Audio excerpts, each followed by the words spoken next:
इतना जो पैसा, जो सुविधाएं दी गई दिल्ली केंद्र सरकार की तरफ से, तो सेठी जी सवाल यह है कि आपकी भी तो कोई जिम्मेदारी बनती थी ना, कि आप हमेशा जिम्मेदारी से पल्ला झाड़ते रहेंगे। कुछ तो अरविंद केजरीवाल की जिम्मेदारी बनती है ना। नहीं देखो, सबसे पहले तो मैं यहाँ पे बैठकर बड़ा हैरान हो रहा हूँ। चाहे कांग्रेस के प्रवक्ता, बीजेपी के प्रवक्ता की तो बात छोड़िए, चाहे लेखक हैं, चाहे पर्यावरण विशेषज्ञ हैं, वो सब मुझे लगता है राजनीतिक तौर पर अरविंद केजरीवाल को टारगेट करके बैठे हुए हैं। सेंटर सरकार की कोई जिम्मेवारी नहीं है। बीजेपी के प्रवक्ता बार बार कह रहे जी हमने पैसा दिया, हमने पैसा। अरे आपके किसी के पिताजी का पैसा नहीं है, देश की जनता के टैक्स का पैसा है, और जनता के वेलफेयर के लिए काम करना है। वो तो देश के जनता के वेलफेयर के लिए कर क्या रहे हैं, वही तो सवाल उठा रहे हैं। पैसा किसी का भी हो, वेलफेयर के लिए कर क्या रहे हैं? नहीं, सेंट्रल सरकार की कोई जिम्मेवारी नहीं है। अरे अब सेंट्रल सरकार की जब आप एक मिनट सेठी जी, जब आप पंजाब में सरकार में नहीं थे तो पंजाब सरकार की जिम्मेदारी थी। अब पंजाब और दिल्ली में आपकी सरकार है तो सेंटर की जिम्मेदारी है। गजब है सेठी जी, गजब है। मतलब आपने टोपी पहनाने का जिम्मा ले लिया है कि इसको टोपी पहनाओ, इसको टोपी पहनाओ, दूसरों को बेवकूफ बनाते रहो, ये जिम्मेदारी ले लिया आपने। नहीं, मुझे बताइए ना, एक मिनट मुझे बताइए ना, मुझे ये बताइए, पहले आप पंजाब को क्यों कोसते थे अरविंद केजरीवाल? आज आप कह रहे हो दिल्ली, आज आप कह रहे हो केंद्र सरकार की जिम्मेदारी नहीं है। हरियाणा की बात नहीं, हरियाणा की बात अभी बताए ना आंकड़ों से। अभी आपको आंकड़ों से पता है हरियाणा में क्या हो रहा है, पंजाब में क्या हो रहा है। नहीं, अब तक आप बात तो पूरी करने दीजिए। नहीं,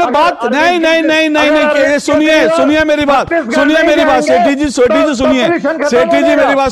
सेठी जी मेरी बात सुनिए। मैं सिंपल से एक बात कह रहा हूं, आप जो है जिम्मेदारी दूसरे के सर पे डालना बंद कीजिए। मेरा सिर्फ ये कहना है। डाल रहा नहीं, अभी आपने क्या कहा? कह रहा हूं, आप यूपी की बात भी करिए, आप हरियाणा की बात भी करिए, आप राजस्थान की बात भी करिए, आप दिल्ली की बात भी करिए। ठीक है। आपने तो राजनीतिक तौर पर एक टारगेट बना लिया है। सेंट्रल सरकार की भी जिम्मेवारी है, स्टेट सरकार की भी जिम्मेवारी है, और सबकी कलेक्टिव जिम्मेवारी है। ठीक है। अगर आप सिर्फ लोगों की, जनता की जान से खेलकर राजनीति करना चाहते हैं तो इससे बढ़कर शर्मनाक बात नहीं होती। ओके, अमित श्रीवास्तव रिस्पॉन्ड कीजिए। भाई आप लोग भी पॉलिटिकल, आप तो पर्यावरण के जानकार हैं, आप भी अरविंद केजरीवाल के हवा खराब कर रहे हैं। भाई ये तो गलत बात है ना।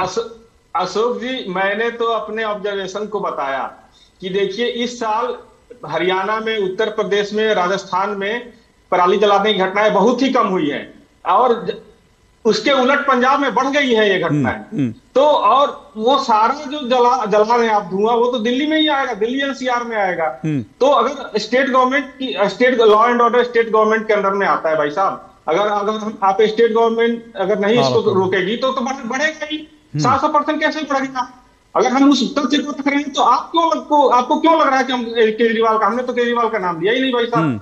तो जो तथ्य है, जो फैक्ट है, कम से कम उसको तो आप स्वीकार करिए।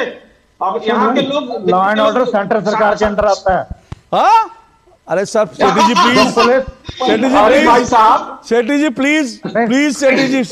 प्लीज, ये नासा का कोई डेटा नहीं बताता कि लॉ एंड ऑर्डर केंद्र सरकार के अंडर में आता है। लॉ एंड ऑर्डर राज्यों का विषय है। प्लीज गलत उसमें दिशा में मत जाइए sir. Law and order sir सीमाओं की रक्षा करना, सर सीमाओं की रक्षा करना। पाकिस्तान